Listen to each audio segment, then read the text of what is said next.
अनंतकोटी ब्रह्मांड नायक राजाधिराज सच्चिदानंद सद्गुरु श्री ब्रह्मचैतन्य महाराज की जय। श्रीराम समर्थ। 29 ऑगस्ट। धर्म म्हणजे नीती आणि अध्यात्म यांचा संयोग। द्वैत आणि अद्वैत ही काय भानगड आहे? भगवंतापासूनच सर्व झाले, एकापासून दोन झाले। आपण मूळ स्वरूपापासून बाजूला झालो म्हणून द्वैत आले। मायेमध्ये सापडले नाही म्हणजे अद्वैतात राहता येईल। माया कल्पनेचीच झाली, तिला कल्पनेनेच मारावे, एकच करावे। अद्वैतात जे राहिले त्यांच्या नादी आपण राहावे। भगवंताचे होण्याकरिता ज्याने मी वेगळा झालो ते सोडावे। ज्याच्यापासून माया निर्माण झाली त्यालाच शरण जावे।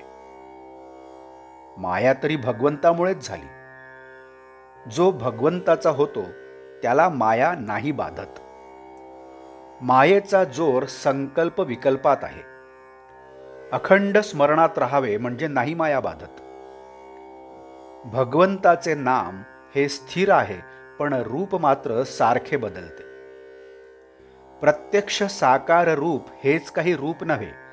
जे जे आपल्या कल्पनेमध्ये येऊ शकेल ते ते सर्व रूपच होय। भगवंताच्या नामात मोबदल्याची अपेक्षा नाही म्हणून ते पूर्ण आहे। समाधान हा पूर्णत्वाचा स्वभाव होय।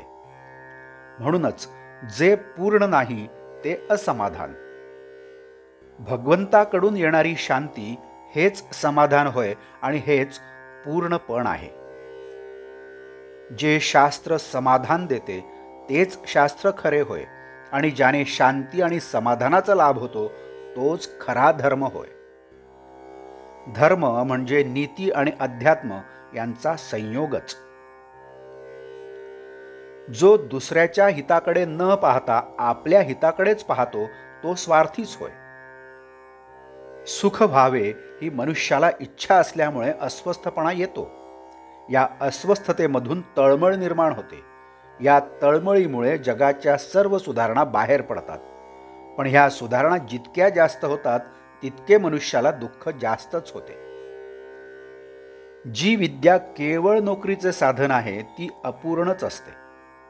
असली विद्या पोटापुरतीच समजावी, ती समाधान देऊ शकणार नाही। समाधान देणारी विद्या निराळीच आहे, म्हणून लौकिक विद्येला फार महत्त्व देऊ नये। एखाद्या वेळी आपल्याला असा संशय येतो की जगात कुठे सुख, समाधान आणि आनंद आहे का? पण तो संशय बरोबर नाही। कारण ज्या गोष्टी जगात नाहीत त्यांचे नावच कसे निघेल? असमाधान याचा अर्थच समाधान नाही ते। यावरून असे स्पष्ट दिसते की आधी समाधान असलेच पाहिजे। दिवाळीमध्ये सुखाचे जे असेल ते आज करतो आणि दुःखाचे जे असेल ते आपण उद्यावर टाकतो। याचा अर्थ असा की आपली काळजी नाहीशी झालेली नसूनही आपण आजचा दिवस चांगला म्हणजे काळजी विरहित घालवतो। उद्या पुन्हा काळजी आहेच। पण जो भगवंताचे स्मरण ठेवील त्याला काळजी केव्हाच नसते। आजचे बोधवाक्य। ज्याची प्रत्येक कृती रामाच्या स्मरणात होते तोच खरा रामराज्यात राहतो। जानकी जीवन स्मरण जय जय राम। नमस्कार। आपण या चॅनलला अजूनही सबस्क्राईब केलं नसेल तर कृपया सबस्क्राईब करावं ही विनंती। आपण या चॅनलला लाईक करा, शेअर करा, कमेंट्स द्या। बेल आयकन दाबायला मात्र विसरू नका। धन्यवाद।